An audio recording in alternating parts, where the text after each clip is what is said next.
Yeah. Sorry for the first time.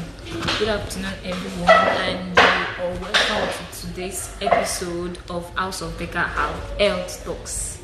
Sorry for that. So you're all welcome. Happy Sunday, and how has our Sunday been so far? Yes. My name is Nurse Anane Rebecca, a registered nurse, like I always say, and I'm the host and also the presenter of House of Becca Health Talks. You're all welcome once again to today's episode. Sorry it's coming kind of late. As you can see, I'm still on my uniform, though there's no cap. Yeah, I've actually handed over the word, but I'm just still at work to run around for the program. Okay, this is what we do. We actually keep you informed. House of Becca Health Talks was actually coined from Becca Health Foundation, where what we do is just to keep you informed, like giving you the brief of what is happening around you, telling you more about our popular health diseases and health conditions we all know about, though we feel we know a lot about them, but most of the time we don't actually get more knowledge about them. So what we do at House of Becca Health Talk is just to bring you sensational speakers that talks about some sensitive topics, tell us more about what we need to know. And for the past few weeks or few months, should I put it that way, we have actually been talking to our neonatal mothers like that, and also our nursing mothers, our pregnant mothers, and generally our young mothers, those in the ages of the teens, like the 17s, the 18s, and the early 20s. They actually need more care and more nurturing so that their young ones, that is their neonates, their babies, can come out fine and healthy. So we've actually been having these topics for a while now. We've had different topics in the past, but we had a break for some time because due to some technical issues and also work related issues, we've not been online. But we decided to just bring you this short message today. So today I'll be talking about low birth weight. Yes, because initially I treated this topic some few weeks past. Okay, today's topic is low birth weight. Thank you. Our power is Uche for joining in. We appreciate it. So today's topic is low birth weight in neonates. What are the causes? What are low birth weight in neonates? What are the causes? What are the symptoms? And what are the things you need to look out for? And how do we actually prevent it? Like I said, I actually don't base my discussion on treatment. I love prevention. Like they say, prevention is better than cure. So what can a mother, a pregnant mother, do to prevent her baby from having a low birth weight when being born? So that is what we are going to be looking at today. So before I start, I would like to say something, okay, which is right now we might not be constant every Sunday, because in as much as we try to come on here live on Instagram, we would also have to also put our videos online. So I would beg you all that as you join in on today's episode, please try to log into our YouTube channel, watch it painstakingly, take your time to watch it, and then if you can download it on your phones, download it for future references. I would like that. We have other videos on our YouTube channel. After I'm done with this, I'm gonna post our YouTube web page on this same Instagram, so we can all click on it and try to download the video and also have the complete video, because after this live video I'm just gonna be posting episodes of it. I'm not gonna be posting it fully online. So I will need us all to please go down and actually watch the video painstakingly and get more of it. So please, I would like our questions to wait till after the presentation. Thank you.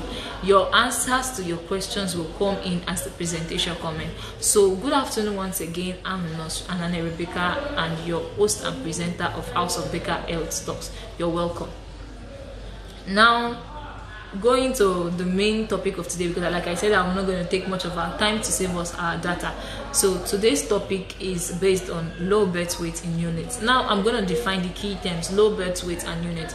Now low birth weight is I'll put it in a layman language, it's a situation whereby a newborn baby born weighs less than 2.5 kilogram. Now the actual weight for a newborn baby is supposed to be 2.5 kilogram or more. Or when a baby is born and weighs less than that, that is when the baby is placed on a weighing scale and weighs less than that, that baby is termed as a baby with a low birth weight. Now what do we call neonates? Neonates are newborn babies, like we all know, we all call them. They say, I've given birth to a newborn baby. Yeah, those are neonates. Babies within the ages of 0 to 28 days, babies that have not grown more than 28 days, they are regarded as neonates. So now what are the causes of low birth weight in this neonate? Now first and foremost, I would like us to know that there are some babies that can have a low birth weight, but they can also be still healthy. They can also be very healthy. They might not suffer from infections or suffer from any kind of complications at the end of the day. They might also be very healthy. But what actually causes them? We have number one cause: age, maternal age, meaning that mothers in their early 20s or in the teens age, like the 18, 17, 16 mothers, they tend to give birth to low birth weight babies. Why? Because they themselves are not matured enough to actually take in pregnancies and also make the nurture the baby well for the baby to gain additional weight. That is, they themselves, they don't even add additional weight at that age because they are still young. They don't know much about pregnancy, so they have this insufficient knowledge of how to take care of themselves during pregnancy. Maternal age, I've talked about the first part. The second part of the maternal age now is the late 30s. Pregnant women that are 35 years and above tend to have low birth weight if that child is their first child, because they are primate and they don't have a knowledge. They already passed the age whereby they were young and vibrant, where they could take care of themselves. Now they are getting old, they are already losing hope of having a child, and then finally God answers them, they get pregnant. At the end of the day, their baby turned out to be having a low birth weight baby. Another cause is if the mother has already had previous pregnancies that at the end of the day resulted in low birth weight. Then when you can turn to something as if hereditary or genes. Maybe the mother, the family of the mother, maybe through one way or the other, he or her sisters or her previous siblings have had children and their weights were no more than 2.5, or our previous children herself had never had more than 2.5. So naturally, when you tell a mother, your baby is weighing so she'll be like, yeah, all my children are always weighing that much. They don't weigh more than that. So that could be another cause. And another cause is lack of good nutrition during pregnancy. There are most of these pregnant women, they don't actually eat well, they don't actually take good nutrition, take good food, and some don't even go for their antenatal because you need this hematinics. What are the hematinics? I'm talking about the Fesolate, the vitamin C, the folic acid, the drugs they will give to you during your pregnancy to take. There are reasons for this drug. There is a reason why you are being given that drug to take. So when you don't take them, you try to hinder the growth of the baby intrauterine. What do I mean by intrauterine? While the baby is inside the womb, you tend to hinder the growth of that baby. Apart from even the weight of the baby, other organs of the baby do not develop well when you don't take these drugs accurately.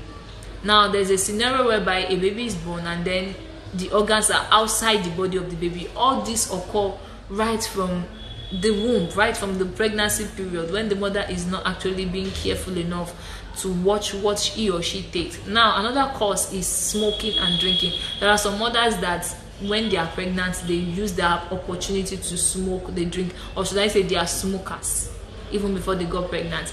They continue their lifestyle during pregnancy. It tends to hinder the weight of the baby and makes the baby come out inadequately. So what are the symptoms of low birth weight? Number one symptoms, you notice that the head is bigger than the other parts of the body.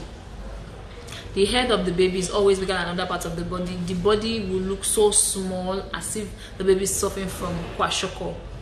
And another symptom is the baby weighs less than 2.5 kilogram, which is the most important symptom you will notice. The baby will weigh less than 2.5 kilogram, and most low birth weight babies are always premature babies. That is, they don't get to the age of 37 weeks. And 37 weeks is the normal age of gestation in pregnancy. Now, when a baby does not stay in utero, that is in the womb, for up to 37 weeks and decides to come earlier than that, that baby is termed as preterm babies. But don't get me wrong, I'm not saying that all preterm babies have low birth weight, but most people do have most children do have low birth weight. So how do you care for these babies? Now, these babies are naturally born with low birth weight, and then you notice that, oh, this baby they will definitely have complications such as breathing. There's a problem in their breathing because their lungs are not well fully developed, because like I said, premature babies are the one most exposed to low birth weight in unit. Now, they will have problems with breathing. So when they are born, they are really taken care of in special care baby units where oxygen therapy is given to them for them to survive it, because their lungs are not yet fully developed for them to breathe on their own. They have other problems like infection, exposure to infection. Their immunity is not yet strong enough because they didn't grow well in the womb, so their immunity is not strong enough, so they tend to come down with infections early. They have bleeding problems either in the cranium or in their body, because the ability of their blood to clot, that is the clotting function of the liver, is not well adequately developed before they are born, because they are premature babies. So they suffer all this kind of, and some other complications. We have cerebral palsy, where the brain is not well developed, and the brain of the baby tends to get deformed along the line. So such babies are actually, another important point is those babies look thin. They are very, very thin, and they have less fat in the body. This makes them, how would I put it, too exposed to temperature, room temperature, and expose them to adverse cold. So such babies are actually taken care of either by placing them in a temperature controlled bed. That is, there are some bed that tries to maintain the temperature of the baby. When the baby's body is too hot, it controls it and bring it down a little so that it will not be too cold and too hot. Or in a case where you don't have such kind of beds in the hospital, we tend to put hot water bottles beside the baby to keep them warm. Like I said, they have less fat on their body, so they cannot control the number of heat that is being conserved in their body. They lose too much heat due to the fact that they don't have enough fat on their body. So I think I've answered your question, Mr. Our Power is Uche. Another question here: what is the opposite of low birth weight? Now, the opposite of low birth weight, I think that is simple enough for you to know. That's overweight, obesity. Now, a child can only be termed obese if the child is born to a diabetic mother. When I mean diabetes, I'm coming to that. My general public don't know about that. Diabetics, a woman that is having increase in blood sugar level, that is diabetic mother. Now, when such a mother is pregnant, there are some treatment that is given to such mother to prevent the baby from either entering hypoglycemia or hyperglycemia. When I mean hypo, that is reduced blood sugar level for the baby. And when I mean hyper, high blood sugar level. Such babies, when they come out with fat all over their body. You notice that you'll be wondering, this baby is too big. This baby is too big for this mother. You'll be wondering that is this baby a day old? Yeah. So such kind of baby, they will weigh more than 3.5 kilogram. They might even be clocking 4 kilogram, breaking the weight. Such babies have enough fat on their body that they can control their body temperature at any given time. They try to reduce the number of heat loss from their body, and also such baby, they don't have bigger head size. Their body size is the same, their body mass is the same all over. But what they tend to come into complication with is their blood sugar level. It's either the blood sugar level goes too high or it comes too low. So those such kind of babies, you don't overfeed and you don't underfeed. That is, you don't give too much food to make the baby go into hyperglycemia, and you don't underfeed. That is, okay, this baby is too fat, let me reduce the number of food that this baby takes. You don't do that, because when you also do that, you are tending to push this baby into hypoglycemia. So I think I've answered that question. Thank you for joining us. So like I said, I'll continue on my topic. So how is low birth weight diagnosed? How is it actually diagnosed? It can actually be diagnosed when the mother comes for antenatal, prenatal visit. That is why I always advise, and I'm always emphatic on this. Please, mothers, don't miss your antenatal visits. Try in as much as possible to attend your antenatal visit, because it's during this your antenatal visit you actually get to see the doctor. Then they do your fundal height, that is, they check your pregnancy, they check the gestational age, check if you're up to, okay, it's up to 35 weeks, up to 36 weeks, like that, and then you do an ultrasound, you do an ultrasound scan. They will be able to tell you the weight of the baby in utero when you do an ultrasound scan. So go for your antenatal visit so you'll be able to know if you're gaining more weight or you're losing weight, because there are some mothers that they don't add weight during pregnancy, they actually lose weight during pregnancy. When you attend your antenatal visit, your doctor would recognize that, and then will be able to prescribe some drugs for it to take, so the baby is not affected along the line. So that is about that. I've talked about the possible complications. Some babies do have digestive problems too. Yeah, digestive problems. Babies with low birth weight sometimes they come down like that. Is either they have inflammation of the intestines, their intestines are not able to digest the food well, to assimilate the food well and the nutrients. Then they have digestive problems. Some might even come down with constipation. They might not be able to pass feces well. Such babies come down with such. So what are the things we need to do to prevent such? As mothers, like I always advise, don't ever miss your prenatal visit. Immediately you know you're pregnant, please book in a nearest private in a nearest public health center. Yes, no matter how small the place is, as long as they do health talks every Wednesday or every antenatal day, they do health talks. Please make sure you attend your visit so that you can listen to such health talks, and it's going to help you in a long way. When you listen to them, you know what to do and what not to do. You know what to eat and what not to eat. So the first point on my prevention case is please attend your antenatal visit. Now, how else do we prevent it? This one is going to those that smoke and drink, and they believe that that is the only thing that can actually stop. Maybe they are vomiting and they are spitting too much. Smoking can actually stop it. Please don't smoke during pregnancy. It is not good for your health, neither is it good for your baby. It's most of the time it causes complication. Not only smoking, and also drinking of strong wine, alcoholic wine. It's not actually good for the baby, neither is it good for the mother. In the sense of the baby, it affects the growth of the baby in utero, makes the baby lose weight, and also affects the growth of some organs in the body, such as the liver. The liver of the baby refuses to grow because you're already suppressing it down with a lot of strong things that are not supposed to go into the body. So it affects the baby a lot. Another point is follow a healthy diet during pregnancy. Diet is the last thing on my point, on my prevention point.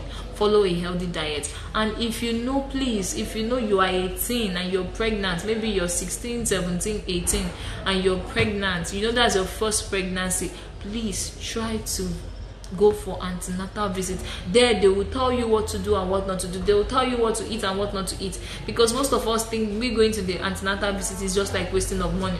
It's just this routine drugs they will give me. No, it's not all about routine drugs. When you go to the doctor, when you see the doctor, you'll be able to ask, please, can I eat this, can I eat that? Feel free when you go out, when you go to your private public health center for your antenatal visit, during your health talks, during the time that they will be teaching you people something to know about your pregnancy, you can ask questions. Ask them, please, can I eat this? I feel like eating this sometimes. Is it healthy for me and my baby? Try to know more things so that you'll be able to follow a healthy diet all through, because As that age that you are very prone to having a low birth weight baby. So it's always advisable that you try to attend your visits. Also, those pregnant mothers that are older than 35 years and above, it's always advisable for them not to miss their antenatal visits if it's their first pregnancy. Even if it's not your first pregnancy, please just try to follow them through. So that will be all for today. I hope we all gained something in one way or the other. And I know I actually took some of our time, even though I promised I wouldn't. So I'm really sorry for that. And I'll be rounding off here for today, and I hope we all enjoyed today's talk. Like I said earlier, the full video is going to be posted on our YouTube channel, because I know after 24 hours you're not going to see it on our live story anymore. So we're going to post our YouTube channel page on this same wall, so you can go through Amofe Becca's page, AHOUFBECEA. Go through our page, you'll see the YouTube channel pasted there. You can download the video, keep it on your phone for future references, and you can also click to it to just listen to it once in a while and learn. And also, please try to subscribe to our YouTube channel, because without you all we cannot be here today. We are here for you. And if you also have any questions to ask us, please feel free to drop in your questions in our DM on our Facebook page, and Rebecca, on our Instagram at Amofe Becca, AHOUFEBECCA, and on our Twitter page. Yes, we have a Twitter page, and on our Twitter page, so you can click in at Amofe Becca. We are always at your beck and call. Just drop in your questions. I will be glad to help you. Thank you once again, and we hope you're going to join us next week, same time, same place, next week on this same episode of House of Becca Health Talk. And we promise you, you're not gonna regret it, because next week I will be having another speaker. I won't be the one, but I'm gonna be the host, but I'm not gonna be your presenter for next week. I'm gonna be having another speaker who is gonna join us here live on Instagram and try to teach us one or two things. So during the week, I'm gonna drop the topic we're gonna be having next week Sunday, so you can prepare ahead of time. You can prepare your questions, so when you come in after the teaching, you can bombard him or her with your questions. I'm not going to leak the secret, so you cannot know if it's a him or her. So let's just leave it for that for now. Thank you very much for your presence. I love you all, and I appreciate you. God bless you, and have a fun-filled day. Thank you.